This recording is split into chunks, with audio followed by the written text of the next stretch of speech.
can't remember. Oh no, we're live. It doesn't. It goes straight into. So, good morning, everyone.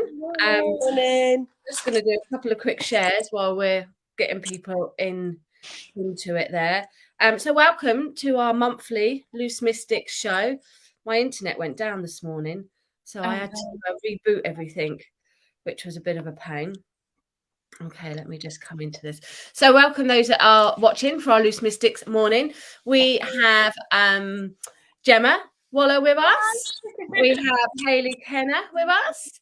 And we have myself, Kate May.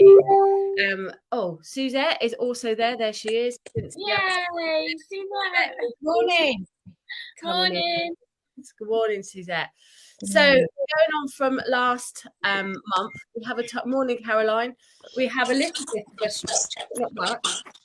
So we are going to look at what's going on around us, around the world, topics of things before we move into the astrology for the month ahead. So anyone, and then we're going to go into some readings for people that have joined in. So if you want a little reading at the end, then do join in with some comments and questions there. So what's been going on for you gals for this last month then? Anything exciting? Yeah. Woo-hoo! George. Who is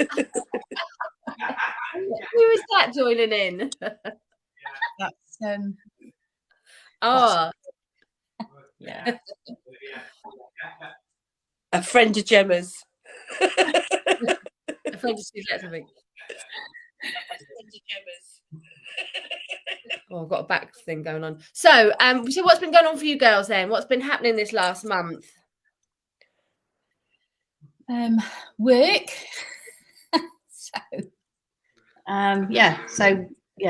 Work really. Lots of busy. Of work. Mental health is quite people's mental health where I work anyway isn't great at the moment. So lots of work, unfortunately.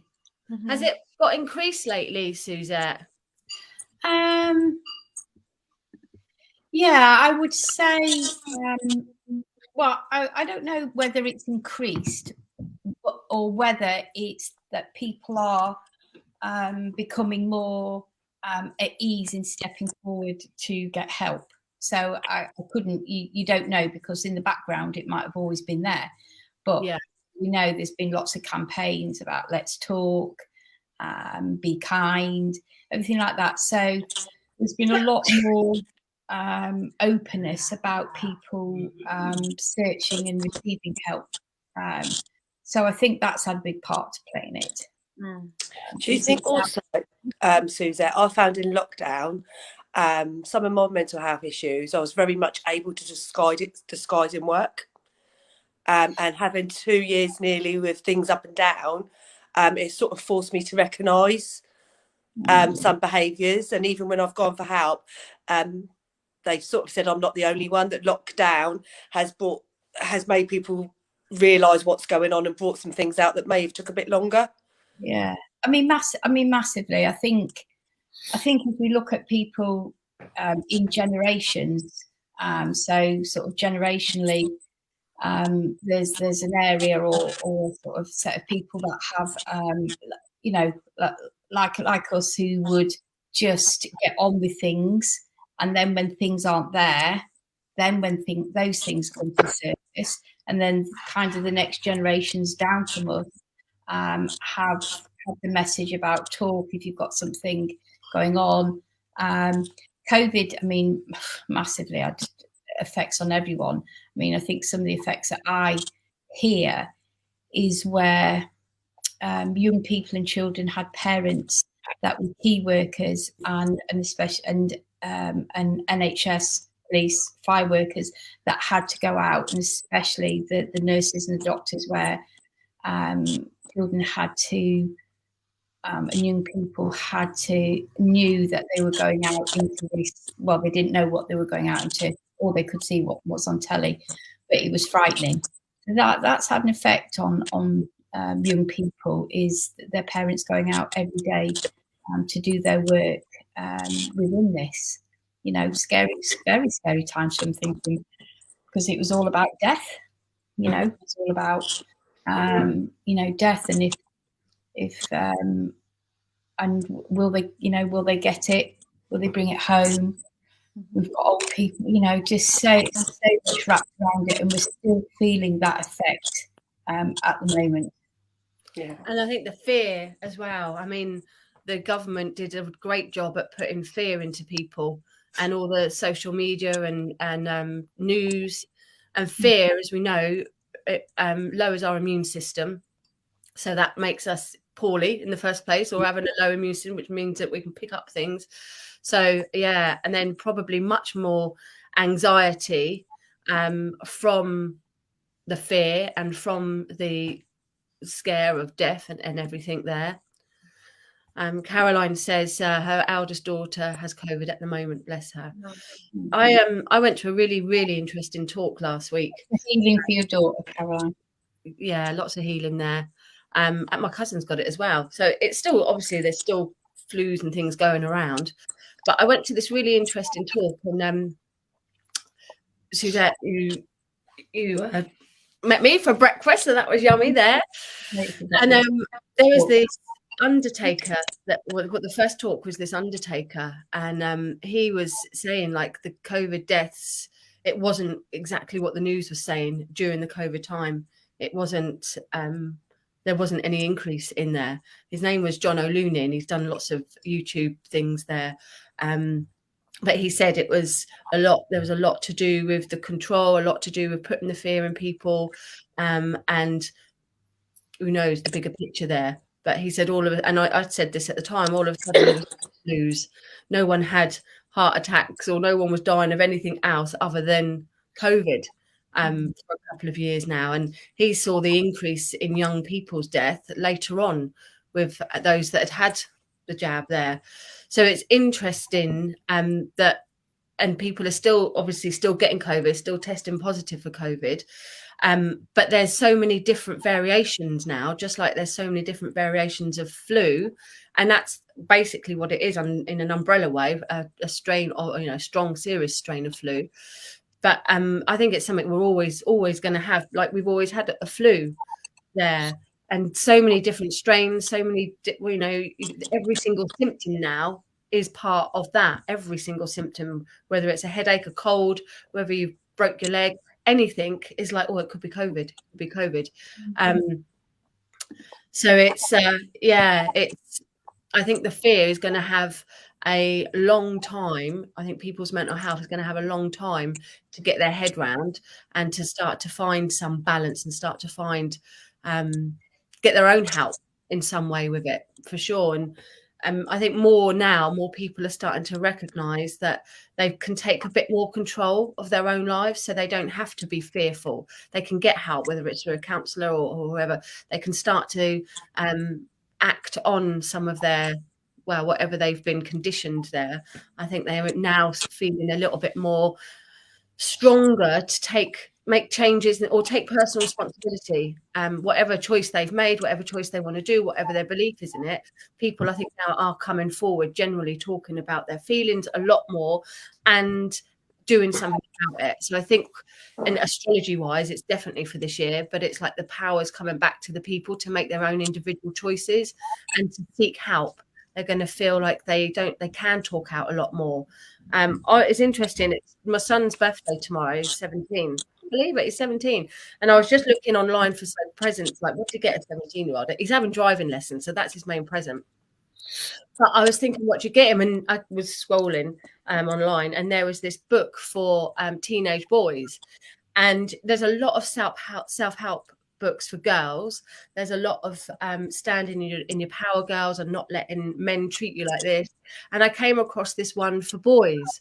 Wow. In a minute, I'm sure there'd be generic ones, and there probably is generic ones, but this one was specifically for boys. And it was about speaking up. It was about like not having to hold on to their feelings and not being afraid of either getting emotional or wanting to be tough. Either way, not being afraid of it. And it's okay if you want to be a tough man, that's absolutely fine. If you want to be a breadwinner, if you want to be seen as the stereotype man of the house, that's okay. But also if you want to be seen as a lot more emotional, that's okay. And it was kind of like we've gone from one extreme for the men being like the hard men to them being like, actually the women have now been a lot more powerful and there's a lot more women breadwinners. So then the men feel like they've lost their power a little bit. But now it's like, actually, it's all right. You can come back. Both sexes can be what they want. If you want to be breadwinner, if you don't, it's all right. So this book was really interesting. It'd be interesting when it arrives, about young boys being able to own their feelings and be and who and do what they want to do. And I think collectively, that's a lot more people are going to start to just be individual and be a lot more, if they want to seek help, get the help there. I think that's a lot what, you know, the generations coming up are about is being themselves, being individual. So all genders are being encouraged to, you know, it's okay not to be okay, but also, you know, you can find yourself and there is support out there.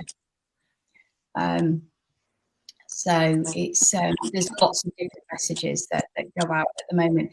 And, you know, and look at that, you know, here's you as a mum saying to your son, it's okay to cry. It's okay to be emotional. You know, and if we go back, let's go back 10 years, 11 years maybe, you know, when they go down on the football pitch and we're going, come on, get up, get on. And the message is so different now, even from us to our children, to our loved ones. Even we're giving a different message. Is, you know, instead of get up, get on and kick the ball, is, are you okay? Yeah. I think that's the biggest thing for everybody is, are you okay? Yeah, definitely. He's gone like, I mean, he follows Andrew Tate, and I hadn't even looked into. I've heard things about Andrew Tate on the news, but I hadn't actually looked into him. And Josh is like, Mum, he's all right. He actually talks the truth. He says that he says it how it is, and some of the things that he says is like that women in general are they're not as physically strong as men, and that's the truth. And he's like, Mum, he's just saying the truth. There are some women, bodybuilders, that are going to be stronger than men. You know, that is. But he said on a general, physically, women are weaker than men. And he said some jobs are just for the stronger sex and some jobs are better for women. Some jobs are better for men. And he said, Mum, he's not being sexist. He's just saying it as it is. And he said, we're too frightened now to say that in case we get called sexist or we get called this or we get called that. And he's like, it's just like we are what we are. And Josh is like, I want to be a boy's boy. I want to be doing all of this. I'm happy to do all this. I don't feel like I need to be over emotional or need to be in this. I'm all right with who I am. So he's like trying to claim the male power back that had been lost in a little bit of a time there where women have managed, well, say we've managed, but we've stepped up a lot and we've still got to fight, haven't we? Women have still got to fight every day for things, but it looks like the guys have also got to fight now for lots of things there. Do you think it's a bit like how we had to, even as women, you know, feminists were always classed as being a bit masculine or what have you, where now as feminists we're still like very feminine women, can own our power in our femininity if we wish. If we want to be a bit more boy like, that's fine, but if you're a feminine woman, you can still be fighting for women. I think even for us, I think it's much more for women, much more about sisterhood now. In all honesty, I think for women, a lot of the time we had to learn not to judge each other. It was never really it was never always about what men were thinking. It was more about how we as women had to honour all different types of women as being beautiful, brave, all different types of bravery. And now that's possibly what the men have, you know, what men, the more masculine energy now is going to have to find their way of being just whoever they are and own whatever they are, really. Yeah. I think it's going to just go much more into being a good human being. Exactly that. That's what. Yeah. Whatever exactly. whatever else you want to be, I think it's going to. We're all going to start to really just be like more individual and not have so many labels. but like one day I can feel like really girly and I will want to put, not in the winter, but put on a dress and no.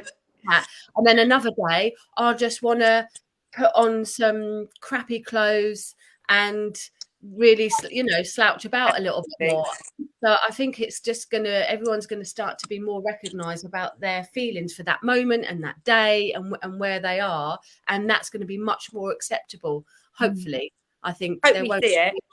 Yeah, I Yeah. think so. I was again watching something else the other day, and it was like, why do women have to wear makeup to feel good? Why can't they just like not wear makeup and still feel good? And I was like, I enjoy wearing makeup. Yeah. Putting it on. I could, if in the summer I don't wear a lot because it's too hot and it just falls off. But I like wearing it. I like doing my hair. I like doing my nails. I like having all that. It makes me feel good. And it doesn't mean to say like that I'm covering anything up, which they were trying to say, or I'm being a different person. I enjoy doing that. That makes me feel good. If I haven't done my hair, or if I've just literally, just not bothered, I'm all right for a short time, but I end up just feeling a bit sluggish and just feeling a bit. So for me, it works. I know like a lot of people who don't wear makeup and that works for them. And again, it's like that being judged for what makes someone feel comfortable. Absolutely. Just like let people be what they want to be. Let people do you do you, I'll do me. It's kind of like, I think there's And so I think that's where the fear comes from, isn't it? It's people are so fearful of the judgment that comes with whatever they're going to do. Like, if I wear these kind of trousers outside, I'm going to get so judged for it and people are going to look at me. Whereas actually, if we all just stay in our own lane and support and cheer each other on, what a wonderful world it would be if we could all get to that point. I think the biggest thing, when you stop judging yourself, so when you learn to accept yourself, whichever way is, a bit like Kate, is like, oh, if she wears too much, what Kate said, mine was very much, if she wears too much makeup or like this, she's vain. Actually, sometimes it's quite the opposite. Sometimes it isn't. Sometimes you're just being, it's like, why do we care what anyone else is doing? If we let them be whatever, however they want to be. But as soon as you then stop judging yourself, because if you're judging yourself, there's somewhere in that you probably are making judgments on other people. Yeah, definitely. So, do we judge ourselves every time we look in the mirror, though?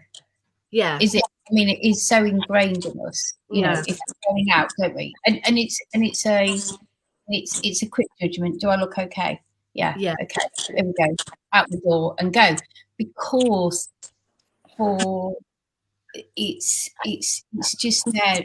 It surrounds us so much that we can't help but some of it creep into, you know, our lives, you know, and you know, and I think maybe it's about managing the amount, you know, and human beings are judgmental. We all are judgmental. It depends how we use that and how we vocalize it. Absolutely. You know, I can walk down the street and, you know, if somebody's got something on and it's like, I can think, oh, I don't like that. Is that, you know, that's me. I don't like that. But if I thought, oh, I don't like them in that, then that's the wrong thing. If I don't like it, that's fine. You know, the outfits, the hairstyle, whatever. Oh, I don't like that. We don't have to like everything, do we? We don't. Me. But if I say, oh, they look awful in that, then that's the wrong kind of judgment, isn't it? Yeah, and it is human nature. It is, you know, we've all gone up the high street and seen someone in something and thought, fuck me, they didn't have a mirror this morning. We've all done it. I'm like the hairdresser. I'll sit on the bus and I'm like, oh, I'd love to do that. You know, I'd like to get rid of my reach, lady, please. It is human nature. We've all done it, but I think, like Suzette said, it's to the extreme. And like when we start then videoing people and then putting them on social media, do you know what I mean? We don't know what that person's going through or anything. So it's that, you know, you can't help but have a thought when somebody does walk past. And it's the opposite as well. You can have someone who's like, looks amazing. I've often gone up to someone and said, oh my God, I love your bag, or I love your shoes. You know, often when Cole and I are out, someone will walk past and be, oh, I love your top, or I love it. And it's nice. So we that's a judgment in itself as well. I'm still, you know, doing a judgment. But I think it's definitely where that extreme comes. And, you know, the young girls nowadays, like on Instagram and with all the filters and everything that they put on to make themselves feel better about themselves, I think it's all to do with that extreme 100%. side of things there, which can't. Social media is a big blame system, isn't it? The whole social media side, people, the trolls and everything that voice that negative opinion on others, puts that fear. I had a friend who had 2 young kids, and I was like, God, it must be so hard for kids to grow up in this day and age. We're making themselves physically sick because of the worry of presenting themselves on social media. And I was just like, that's not the way. That's awful. Yeah. It's, you know, it's not a big part in it. And then they're going to pass it to their kids, and then so on and so on. So somewhere, and I think it is parent responsibility when you've got children under your roof, definitely. I think it's somewhere you have to say, like, well, we need to rein this in, or we need to look at the healthy side, and if this has gone into an unhealthy side. Yeah. And know that they're visible without social media. If they decide to come off of it, in case, that's what I think, you know, like with a lot of it with the youth today, they will still be seen if they're not on Instagram. They still be just as worthy. You don't have to sort of be well known. You can just be doing your thing, and you that's absolutely fine. If it's giving you anxiety, that's obviously not good for you. Yeah. I said ages ago, I stopped scrolling on Facebook because every single time I'd be all in a good mood, and then I would just see something. And then it would just trigger me. And then I'd be like, I don't even know why it's annoying me, because I don't even like the person in it anyway, or whatever the comment is. But it's just triggered something. So in the end, I was like, do you know what? This doesn't make me feel good. So I'm not going to do it. I'm just going to stick to the things that I enjoy looking at, the fun things that I enjoy looking at. And then some people can say, you know, well, that's part of you, that's a shadow side of you that you've not dealt with and you're burying it. And yeah, it may well be. But then with certain shadow things, some things you want to address or you need to address, but some things I think it's all right not to address things. It's okay. Some things are self-preservation. Some things are just shadow, and some things are like, that doesn't make me feel good. I don't need to see that. Yeah. It doesn't actually do me any good. Why do it? I stopped watching the news because I used to think it was ignorant to stop watching the news. My personality always wants to do something, so it leaves me frustrated. If I can't do anything, like, don't bother for a little while, hey? Self-preservation, if that makes me well, because me being well is a better person for everybody else. Yeah, definitely. What were you going to say, Suzette? Go on. I think it's about choice. It's a choice thing, isn't it?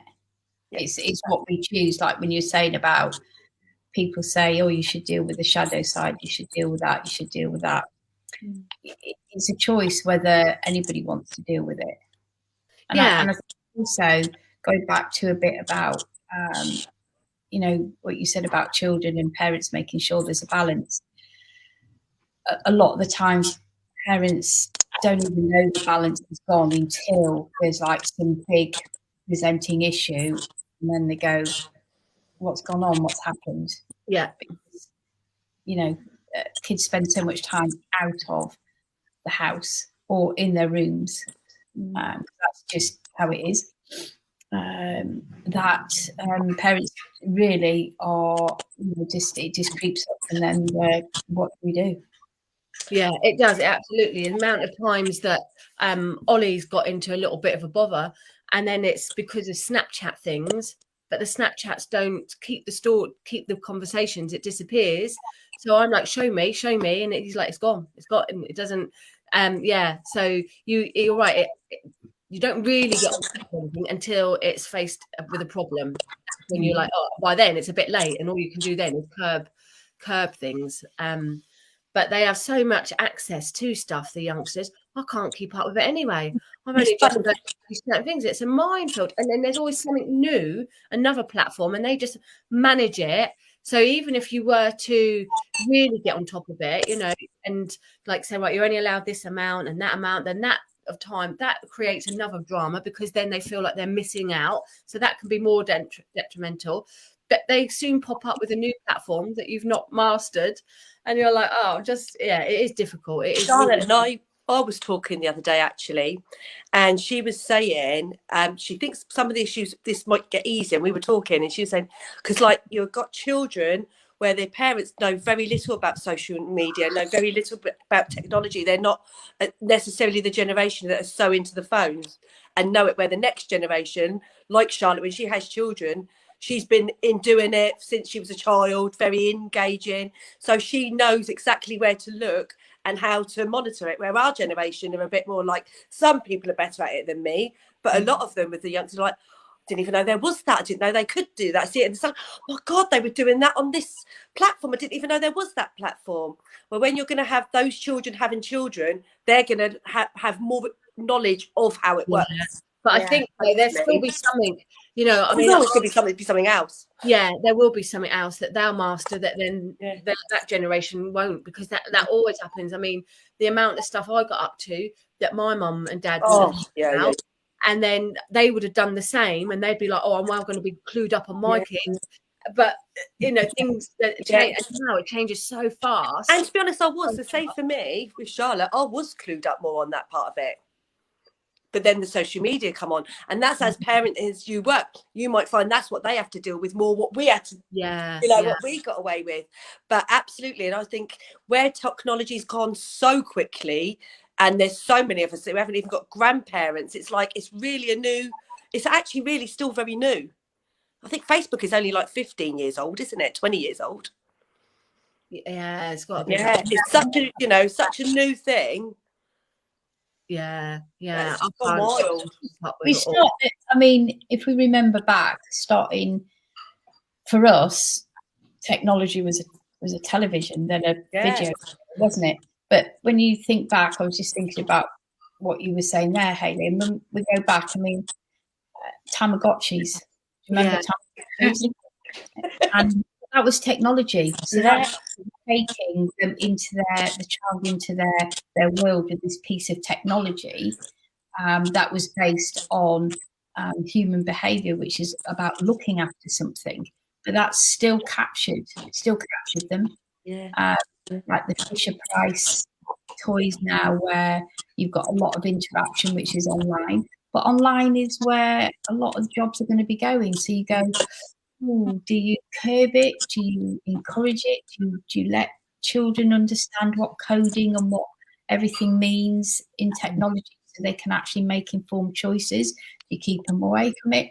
I mean, I maybe think parents coming up have maybe a lot more of a difficult time coming than what we had, because everything is accessible for us. We had to give it to them, didn't we? We had to give them a Tamagotchi, we had to give them a phone, we had to give them an iPad, we had to. It's just the norm. Most kids have a phone. Most kids have an iPad. And if they start to learn, they can get around. Yeah, absolutely. Yeah. The hard thing is everything's out there now for everyone. So whatever future they come, they could put something on at 14, 15, decide to have a certain career or something like that, and that could come out 20 years later and affect their lives.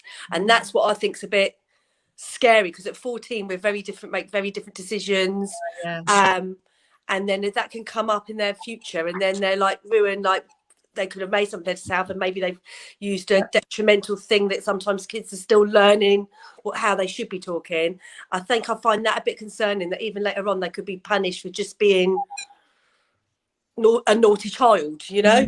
Yeah, I think as more and more goes, I think there's going to be so much more coding that people will learn. I think they're outsmart any of today's parents easily, or the new coming parents, because it will be second nature to understand all the coding.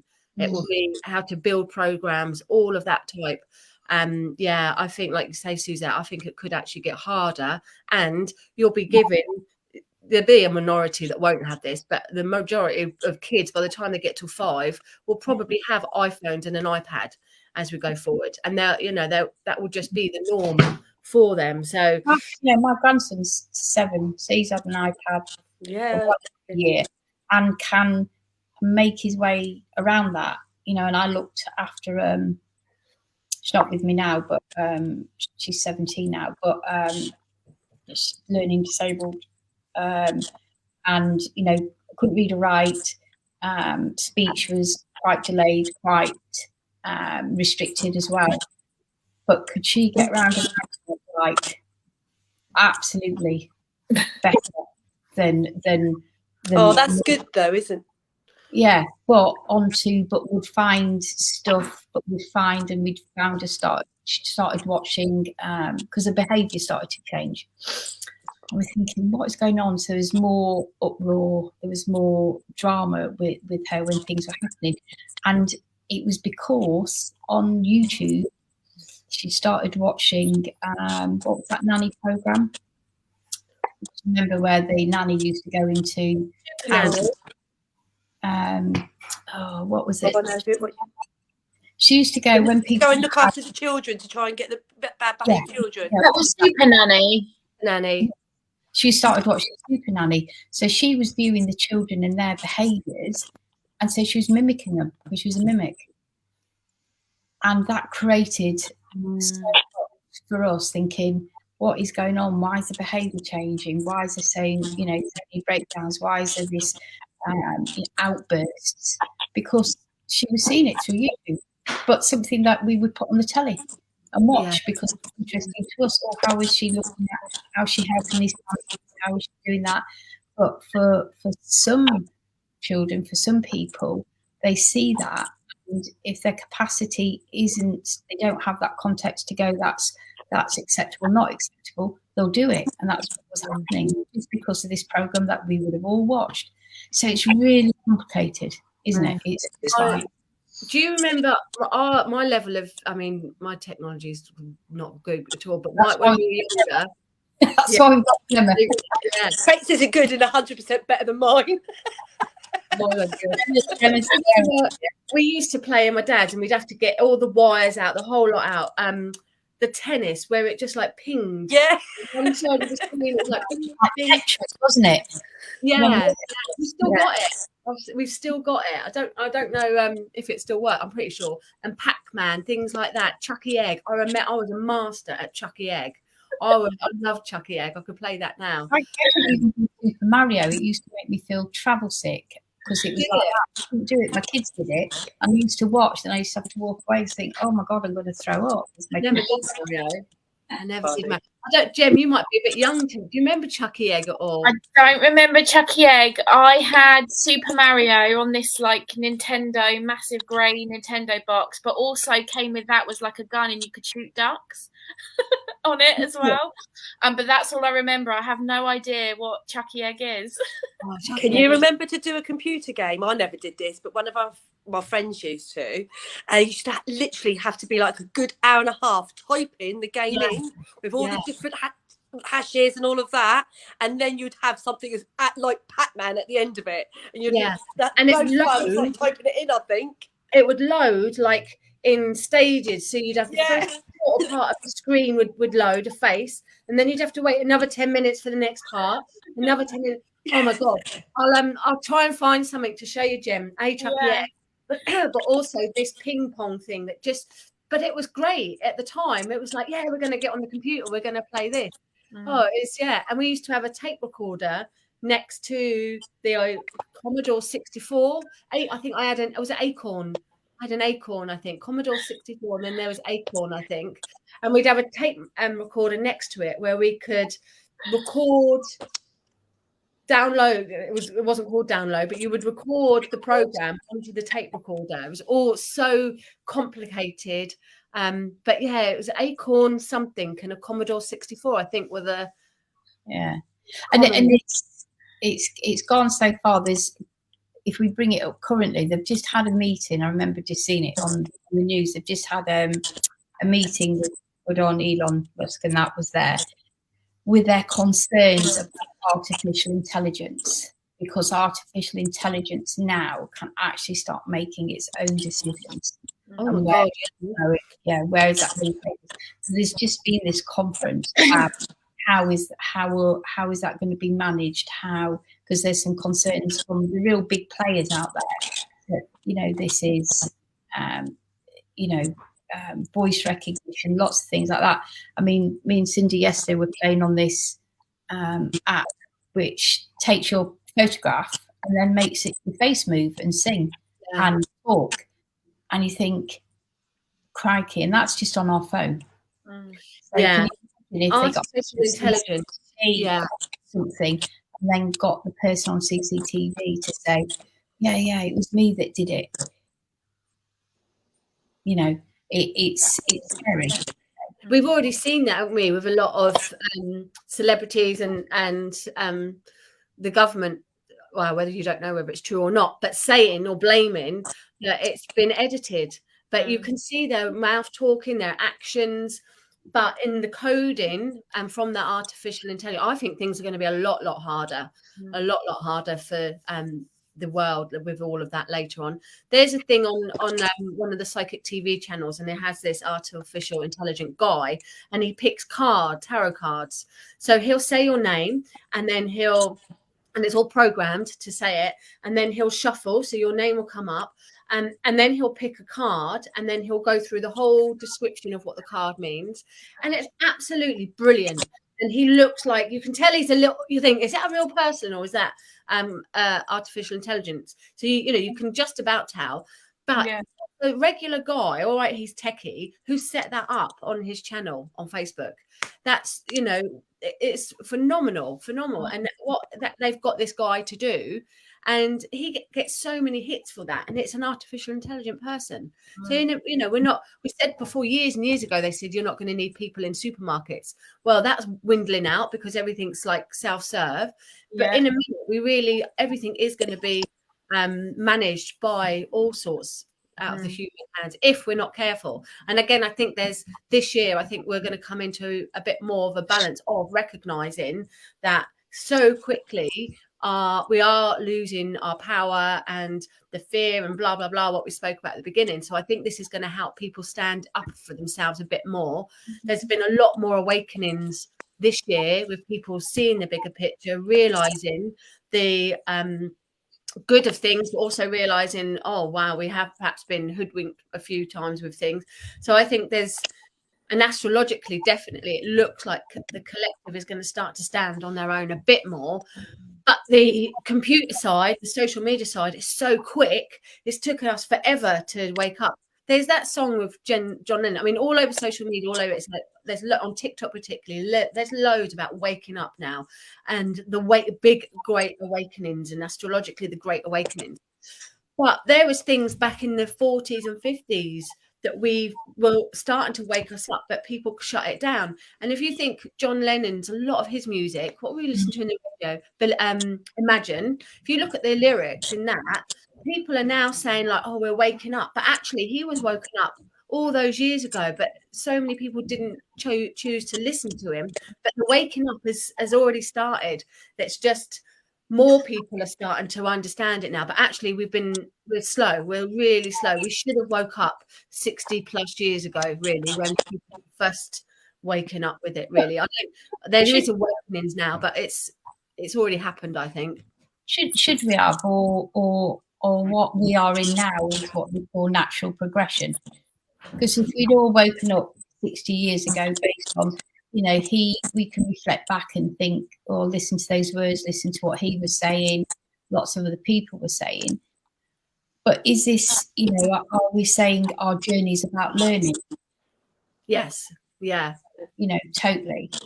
And also, I think more and more people don't really like changing, and people don't like being wrong. So to be woken up, people don't like the idea they were sleeping. So actually I think there's a lot of resistance because of people that have lived in the older way, all of us included. Sometimes it's really hard to admit, oh my God, that was not a good thing for me to do, and that was not a good thing for me to say, or whatever we were like. So we resist this being this thing in case we were wrong. And I think that's why it takes a gradual, like, generation. Funny enough, I picked the 83 bottle up today, and I think actually it's about learning lessons from your grandparents and your ancestors to then bring it forward. So we'll keep evolving and hopefully, you know, get better. You know, that's what we always want for our children. We want better. Everyone always wants better for their children. I think we're getting into the habit, like, don't put rose glasses on for the past. You know, that's, you know, in the salon, if you want better, if it was that good, why would you want better? Yeah. So that's part of evolving, is learning that actually, you know, we had a good past too, but if it was all great, you wouldn't want better for your children, would you? Yeah, I think, and like Suzette said, it's all about the learning, and if we had all woken up there, everything's perfect, isn't it? Yeah. Spirit world, everything is how it's meant to be. Everything is exactly how it's meant to be right now, and that's it. At the bottom line is that's it. Cole did a really, really good chant again the other night, and some of the questions were just great. And so people were talking about, well, what's going on with the Ukraine? What's going on with why did we have COVID? Why did the spirit world allow COVID? Why has the spirit world allowed Ukraine? Those type of questions. And it was all basically like, what have we learned from that? It's not the actual thing that happened. What's the outcome of that? That's why things have happened. That's perhaps what spirit we're talking about. Not that they've created this or created that, but they've allowed things, or things have happened in our time, because there's always learning from it, because there's more, there's a bigger picture that we just don't know, and we're trying to guess this and ask that, why this. And obviously lots of things are human anyway, human input, not necessarily spirit input, but the bottom line was like the bigger picture that we're searching for all the time. I mean, a lot of people say that, don't they? They'll, like, those questions, why did the spirit world allow it? But if we look at it, we're all spirit. We just have this human cloak. So it was us. It was the spirit of the people that are in this dimension. So the spirit's energy in a different dimension, what influence can they make? They influence through thought, through things like this, through talking, through communication, you know. And there's been some times where things have happened and people go, crikey, if I set off 3 minutes earlier, I would have been in that crash, or I'd been put something in the way, I don't know, train gates or whatever. And you think, okay, intervention maybe. But you think a lot of people in this area always go, why did the spirit world let it? Well, they didn't. It was us in our human cloak that made it happen. Yeah. So why did we let it happen? Not the spirit world. Why did they let it happen? Why did we let it happen? And I think that's the fundamental thing, is it's easier to shift the blame, isn't it?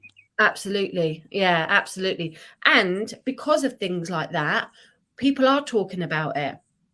If we hadn't have had the lockdown, people wouldn't have recognised a choice. We would have just been bumbling along our life. We wouldn't have recognised the need to slow down, or the need to get that life-work balance. We wouldn't have recognised the fact that there are groups that didn't agree with that. So therefore they've formed new friendships, they formed new parties, they've been able to speak up and then explore other things that might have been hidden. None of that would have happened without the lockdown. So there's consequences, cause and effect of everything. But without the Ukraine war, from the back of that, there's things that have happened to allow people to speak up.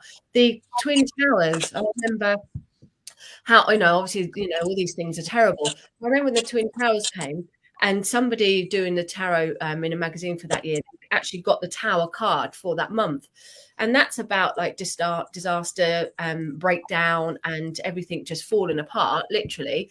But what it does, it says something's not right underneath, under the foundation. So therefore you get a chance to rebuild it. Now, yes, it was terrible. I'm not going to say that, and all, the lives lost and all the rest of it. But the coming together of people after it, and there was things that were exposed from it.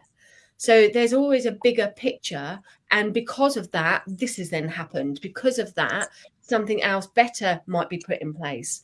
So it's difficult just put it in one line of, oh, that's happened because of that, or God was on having a day off, or whatever. It's not like that, is it? It's not as general as that. I don't. Well, and it is a shame that we tend to have more learning from disaster. Yeah. We think, why is it getting to the point of that? You know, the Twin Towers, terrible. Any war, terrible. Any disaster, absolutely. You know, really terrible. We have to get to that point, and then we start learning lessons. And we think, right, okay, so should we just be learning the lessons before it comes to this point? Definitely. Absolutely. I agree with that. Danielle's put there things like Ukraine happening, maybe so others can learn compassion and charity, like people taking refugees into their home, etc., and setting up charities. It may be, but I mean, there's been wars and there's forever, and there's still wars going on. It's not just Ukraine, that's been going on forever. But like Suzette says, why do we have to go through disasters? I remember when I first started my spiritual journey, and this could maybe why, if things were all nice, we might not get it. So when I first started going through my spiritual awakening and seeing and understanding what I was going through, I started to have premonitions of bad things. So I remember seeing a very bad train crash in my mind, and then the next day, and it just, you know, things just flit in and go out. Then the next day I was reading the paper on a train, happened to be, and the images were there from a train crash that had derailed, and that was exactly what I'd had the day before. And I was like, oh, that's weird. And then there was something else that happened a little while later, and I was like, oh, that's weird. And so I said to my partner at the time, I knew that was going to happen. And he was just like, yeah. And that went on for a little while. These disasters happening in the world, I was able to see prior something of that nature, but I hadn't put it 2 and 2 together. It was some spiritual awakening. And then I said to him, do you know what? I keep seeing all these things and no one's believing me because I'm telling them afterwards. So then I saw something else of a red van that had crashed, that had gone over on its side and crashed. So I said to him, right, I'm just telling you, I've had another vision. It's a red van and it's crashed and it's gone on its side and it's crashed. So he was like, all right, whatever. Anyway, a couple of months later, we all moved to Spain, and there was a red, white and blue van, and we all moved to Spain. I can't remember. I think we were in a white car. Our friends were in a red van and our other friends were in a blue car.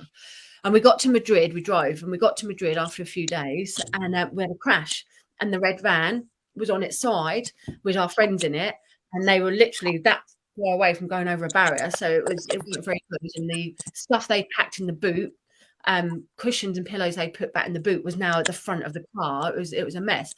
Everyone's running around them, like going to see whether they're going to get a dead body out of the car or whatever. All I can do is, told you, I knew this was going to happen. I told you. And it was at that point I was like, okay, I'm going to listen now. I'm recognizing it. I'm understanding that something's going on with me. So then I started to be more aware of it and pay attention to my own feelings, to sit a little bit more, to learn to meditate and blah, blah, blah. And all that negative stuff stopped. All those horrible visions stopped. So in my own thinking and in my own chat to my guide, it was like, we had to show you those things, because if you just were seeing nice things, you wouldn't have paid attention to it. We had to show you something that was going to be shocking for you to pay attention. And I don't know if that's going to be the same for everyone and everything, but that was the conversation I had with my guide of why I was seeing those, and I've never seen them since I started to pay attention to it. But he just said, if we showed you all nice stuff, you wouldn't have sat up and listened. So it's me, I don't know, maybe that we need something to shake us steadily for us. Danielle put something in there just a minute ago about there being a oneness, and I think, you know, she's, there you go, united front to oneness. And I think you're right, Danielle, it is, you know, as a oneness is a greater energy, you know, you know, a united front, there's a greater energy. We just have to be careful that the united front doesn't come against another united front that has a different journey, and there has a clash, because that's how it happens. But when you put love and compassion and acceptance in that, if all the united fronts brought that to the forefront, then everybody would be talking, everybody would be listening. Nobody would want to take the power out of it, you know. You know, Jennifer Rush, I'll quote her, "The power of love is a great power."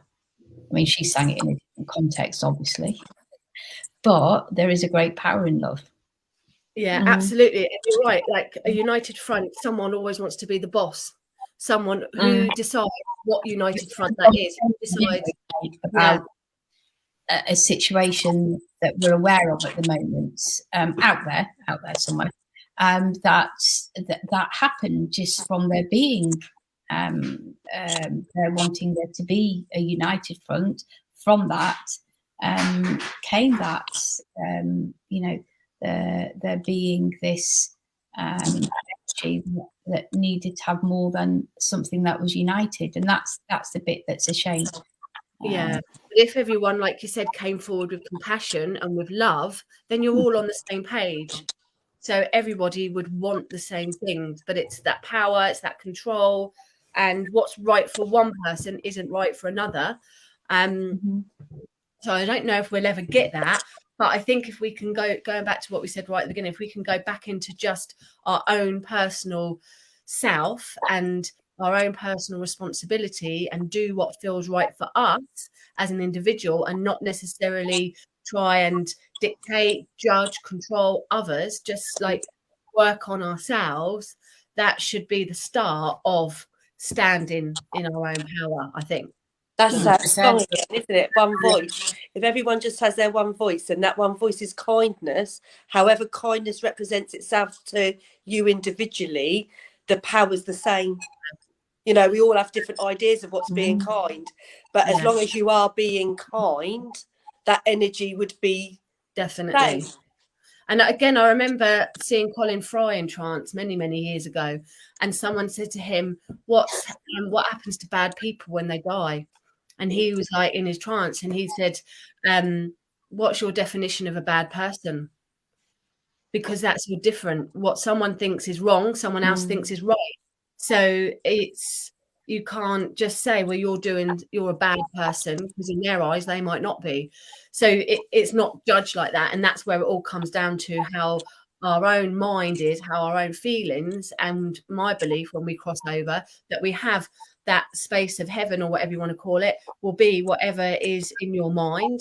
You will live, you will exist, whatever, however you feel you are, however, whatever your mind is, whatever your makeup is, that's what will be. So if you know that you've done the right thing, if you know that you've done harmony, that's the life that you'll live. If you know, I mean, people like Hitler, although he believed he was doing that for the right reason, he still would have known that what he was doing was wrong. So he would have that in his mind when he crosses over. So that's where he would be with that. It wouldn't be for anyone else to judge. It would be for him, because he's his own God. We're our own God. So there would be no other judgment other than yourself. And you know in your heart what you've done, whether it's right or wrong. You can't escape that. You can't lie to yourself. Maya Angelou, she's a big influential lady. And she quoted, know better, do better. So once you know better, and if you don't do better after that, then you are like that. You're accountable, because you know that some people will go, oh, I didn't realise. Fine, at the point of realisation, then change. If you don't change that point of realisation, then you're massively accountable. Yeah. Say massively, you're accountable. So let's have a look at the astrology then, which kind of always works, goes hand in hand with what we've been talking about. So we have this month, we've got the full moon in Libra. We've also got the second of an Aries new moon. So we had the first new moon in Aries in March, and this is freaky. So new moons, we know, is all about new beginnings. Aries is the first sign of the zodiac. So this was like a double new beginning, a double whammy of newness. Because we've got two new moons in Aries, it's like whatever you would have started in the first new moon, you've got kind of like time for it to play out for this next new moon. So I put the shop up for lease, the coffee shop part, not even looking at the stars. I literally just woke up one day and thought, I'm going to sublet the shop, put it out. And then I think the day or two after was the new moon in Aries. Wow, I've got someone to do it. She's only starting the week of when we have the next new moon. I'm like, how was that? And I'm going away on holiday, and that holiday's been booked forever. For this, our honeymoon, so it's been booked for a long time, and that's when we've arranged for her to start. Not even looking at the so bizarre how something new is now coming into fruition on the new moon. I love it, But we have we've got this beautiful new moon. We've also got the Libra full moon. Oh, her name's Karen, by the way, but it's not going to be Karen's Diner.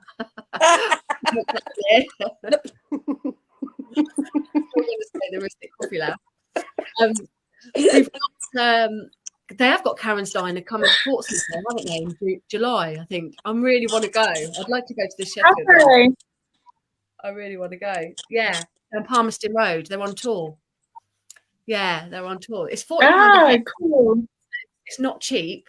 To have your meal thrown at you and be abused. I think I've come enough. I get that experience. I'm fine. Yeah. I get my meal often left at me at home. So anyway, they've got Karen's Diner coming. So the full moon in Libra, which is the 5th of April, what Wednesday? Is that Wednesday? Something like that. And Libra's energy, and Halian, Jem can talk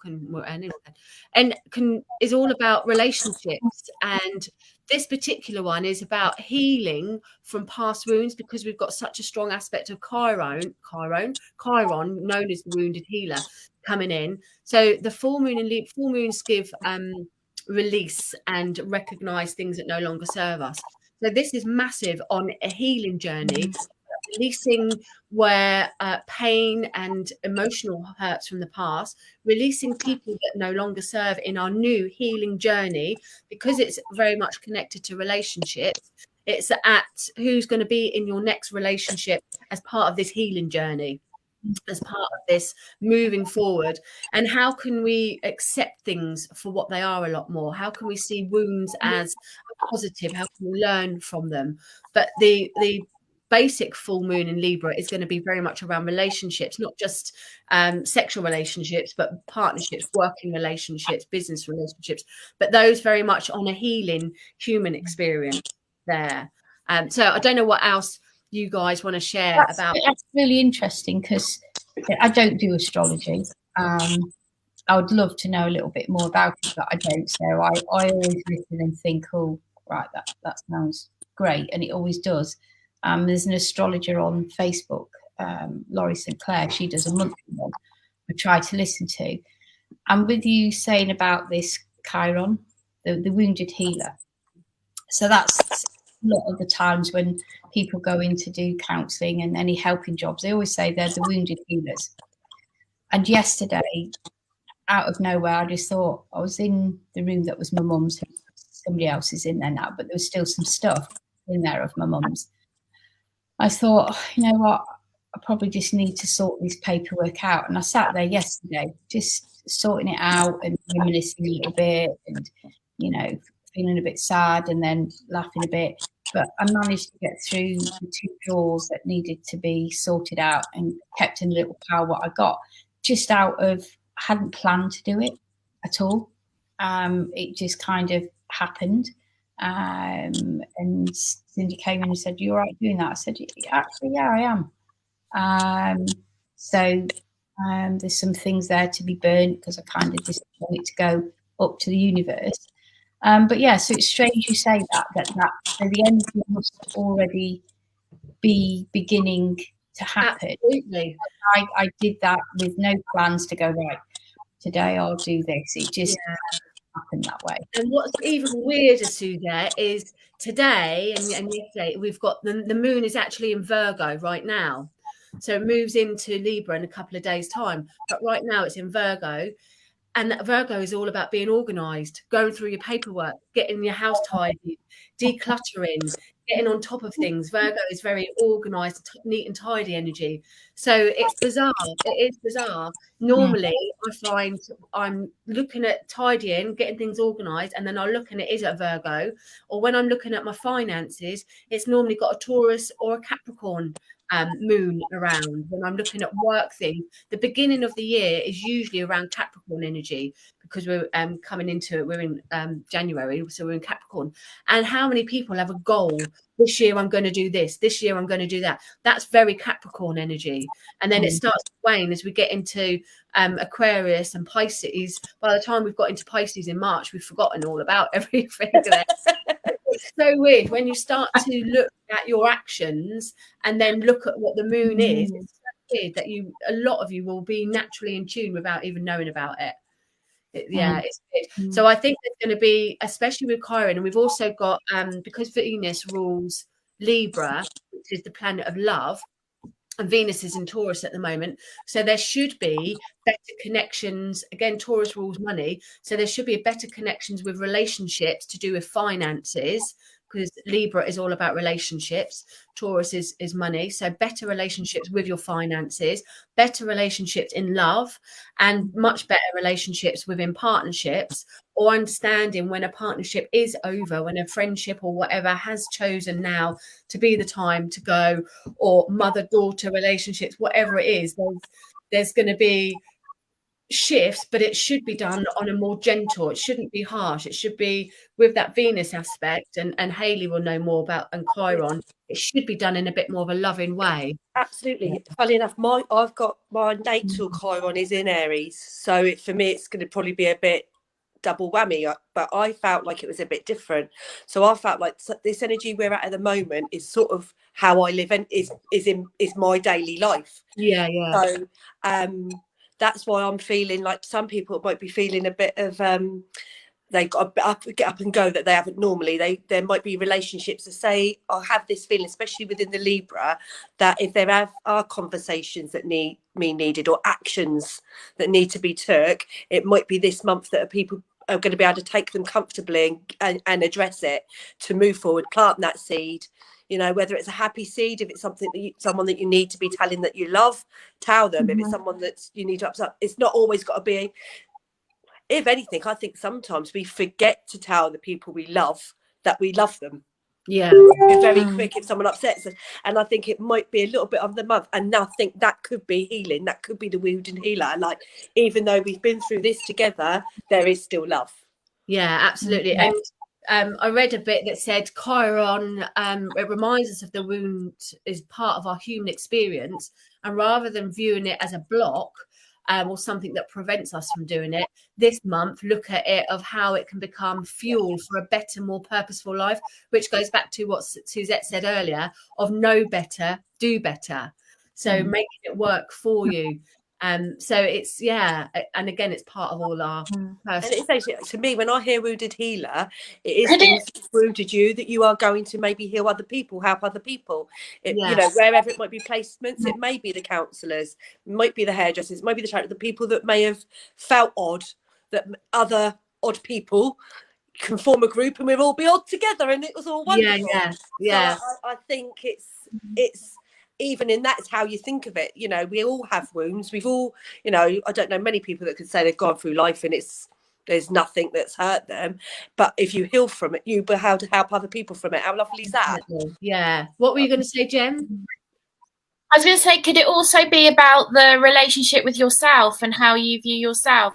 Because I feel like the past couple of weeks, that's been quite a prominent thing for me, is how I view myself. How can I expect others to view me with love and compassion when I didn't have that for myself at all? I mean, it's been quite a like smack around the face kind of feeling that I'm like, oh, actually, I need to respect myself before I expect people to respect me. So could it be that energy coming in as well for yourself? It would depend. It's Aries. So Aries is always going to be about you first. Yeah, so and I would say you first. What house it sits in. So if you've got Libra in your first house, or perhaps Venus in your first house, then it's Chiron. it's or Chiron in your first house, but it's definitely going to be about you, because any planets in the first house will be about yourself, your personality, how you view yourself, and how others view them. So if you're finding that you are working more on your self relationship, you've probably got a strong first house connection. If you are working with your money relationship, it's probably in your second house. If you're working with your communication, it's probably in your third house. Your home and family, Libra, will probably be in your fourth house. Your children, your relationships, it could be in your fifth house. Your health, if you're working on the relationship with your house, could be your sixth house, and so on. So the house that it sits in will show you the area that it's going to highlight. Also, my feeling is Aries is always first anyway. So because Chiron's in Aries at the moment, for everyone there will be a sense of self-responsibility. You know, when we're going back, so it's like this is the time to sort yourself out, your relationship with yourself out. I would say it's almost like the whole overview of the Aries in Chiron. Because anything in Aries is always saying, because we're known for, aren't we? I'm an Aries. You know, it's about me.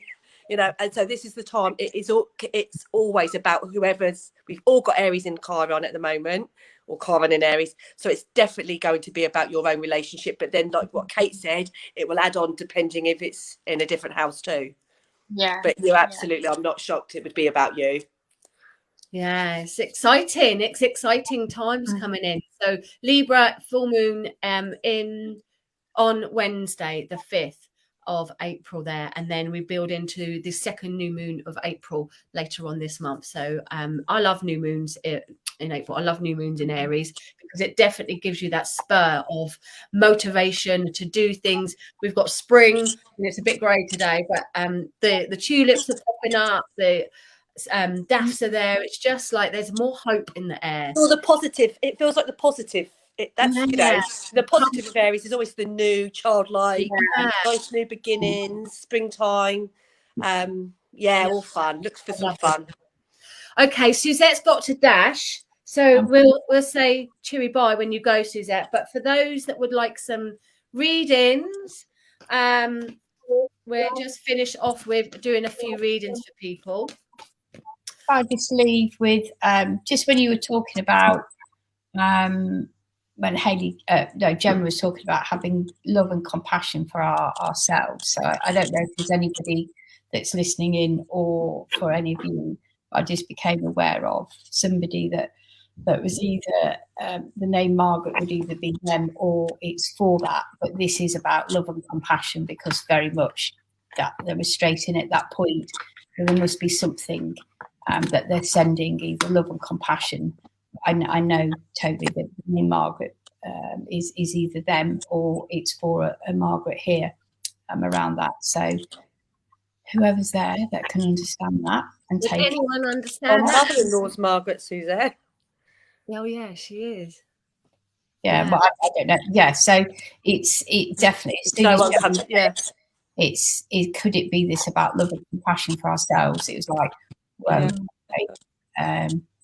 so definitely around that spurred the energy, really increased the energy of them. So for you then, hey, I can see that for her. She might need that actually. Yeah. Okay, thank you, Suzette. Thank you, Suzette. Everybody, Sunday. Remember, better, do better. Yes, know better, do better. Oh, a good card. Okay. So, have a great month, Suzette. I'm sure I'll speak to you before the month's out, but we'll see you on here first Sunday of May. First Sunday. Okay. Love to all. Right. Bye. Bye. Bye. Okay, so if Caroline, I don't know if you're still with us, but you were the first ones on to comment there. So if you're still there, Caroline, we will pull some cards and whatever we're going to do for you. So Caroline, let us know if you're still there and if you would like a reading, please. Who wants to go first with Caroline? I've got Atlantic 81. Yeah. The Empress. I feel like, I know it can mean new beginnings, but I feel very much there is a baby on the way. And I think there's a worried around the mother of the baby. They're feeling concerned around the pregnancy. I feel like everything is going to be okay, but the pregnant lady does need some unconditional love. She really needs to know she's loved. So there's somebody, I think this camera might have someone who's pregnant around her, or she might be the pregnant lady, but they need to get their love, and everything's going to be fine. But they need to be letting people know they need some love. They need a big hug. And first of all, love themselves, but everything will be okay. I really feel like I want to say that. So funny that you picked that, because I picked the Ace of Cups, which is all to do with either baby news, new birth, new love, new creation. So how weird is that? Yeah. As soon as you did the Empress, I thought, oh, that's strange. So definitely, Caroline, something here connected to new energy coming in, new birth coming in, and my little one's coming. And yeah, and a positive emotional connection coming in. Absolutely. There. Jem, do you have any vibes around Yeah, that? I picked the love card, fell out whilst Hayley was talking about unconditional love. So that just solidifies that as well there, that Hayley was saying. Interesting. Free bitches. Okay, Danielle was the next one. So let's see, Danielle, are you still with us? Let's pull a card for Danielle. Hold on a minute. You're going to have to wait 5 minutes. Okay. Danielle, okay, you've got the 8 of Pentacles from me. So this is all about hard work paying off. This is time to put all your eggs in one basket, time to focus, time to pay attention to detail, and very much prioritize things around you, Danielle, so that you can get the work finished, so that you can get things done.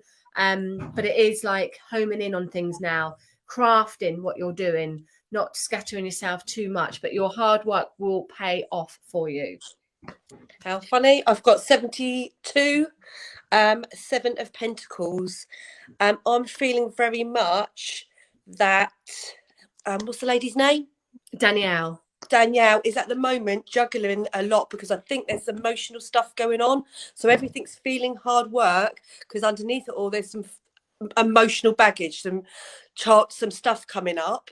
So she's trying to like juggle, almost like trying to juggle family life and work, and she's not feeling very authentic, because it's like she's wearing there's a mask that she's wearing.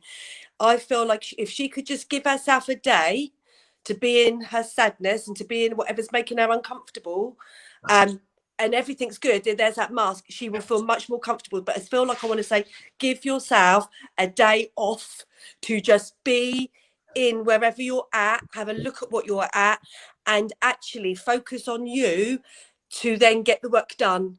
But I think in the juggling, oh God, I'm talking to myself, but in juggling it all, you're not feeling like you're getting anything done, because you're focusing on actions where you need to go within and just try and feel a bit better for a little while. Give yourself that day. Perfect. Anything, Jem, from you? Yeah, so just to mirror what you both kind of said, really, there's lots of stuff going on, Danielle, with you, and I feel sometimes you might feel like your wings are a bit clipped. But with honing in on that work stuff, and to maybe go within and to just stop and come into that present moment, that sense of freedom is going to come along very shortly for you. I'm like in the next sort of month or so, that's going to start to be clearer, and there's clearer skies ahead for you. Okay. Tracy May. Okay, let's have a look. Tracy May, the Hierophant you've got. Now, this talks about order and doing the right thing. So there's a couple of things that come in with this: getting organized, following rules, regulations, but also very spiritual. So you might find that you're drawn to a group or to a organization where you want to be part of something. There's a feeling of order. So somebody could be giving you directions, giving you orders for things, or you could be giving those to other people. But it's all about following the right path, following the path that's going to feel comfortable to you. It's a very conforming card, but also a very comforting card, where you feel belong, where you feel like you're part of something there. Very strong around looking for spiritual guidance and spiritual advice as well. I've got bottle 52. the Queen of Swords, and I'm feeling with Tracy, there's like a transformation. It feels like it's like a friendship group or something going on, and a new way of doing things. And I want to say to you, you know the truth and speak your truth. And if it means walking away, then that is the great good for you.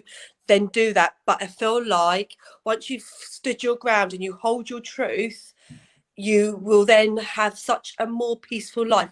I feel like that you're almost really soft in like a hard world, but you're still very, very strong. But because you're soft, people aren't seeing your how strong you really are. But I think there's something again that there's to be said.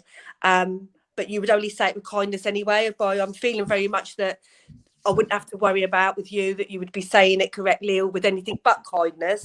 But that you are allowed to have your truth and you are allowed to be heard and get into your queen and own your, your femininity and do what needs to be done. But definitely to get this, I keep seeing the butterfly, and it's like you're ready to move on to that next chapter in your life.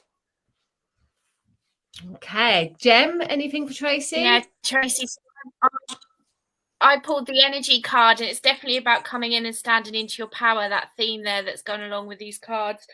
Checking your energy, making sure that you're standing in your power, but checking that your energy is not getting drained by others around you. So making sure you're aware of other energies around you as well.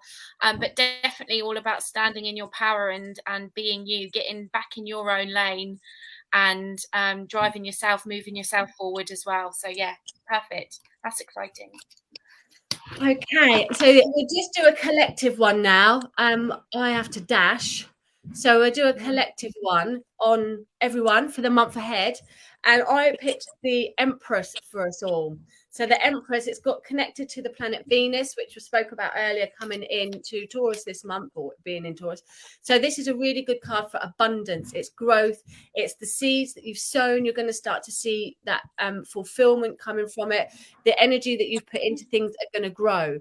It's also very much about putting time and energy into you, doing things that you enjoy, pampering yourself, spending time with people that you love, enjoying life, getting out in nature. It's a nature card.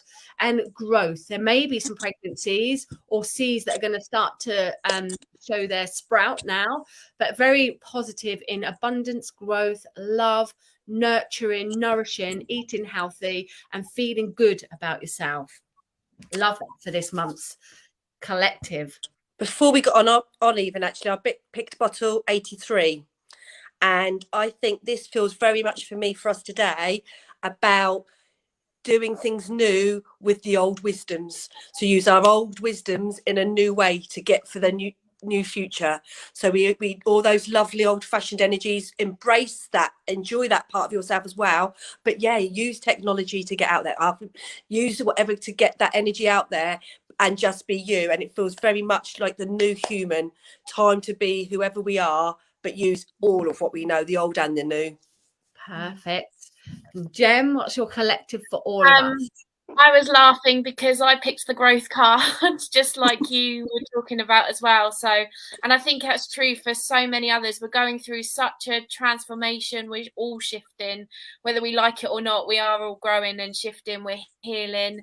So I think it's just to acknowledge that we're going through change and we're going through the growth and embracing it, rather than thinking, oh God, not another lesson that I've got to learn. Embrace it and take it on and face it head on and yeah, just enjoy it. I think as well.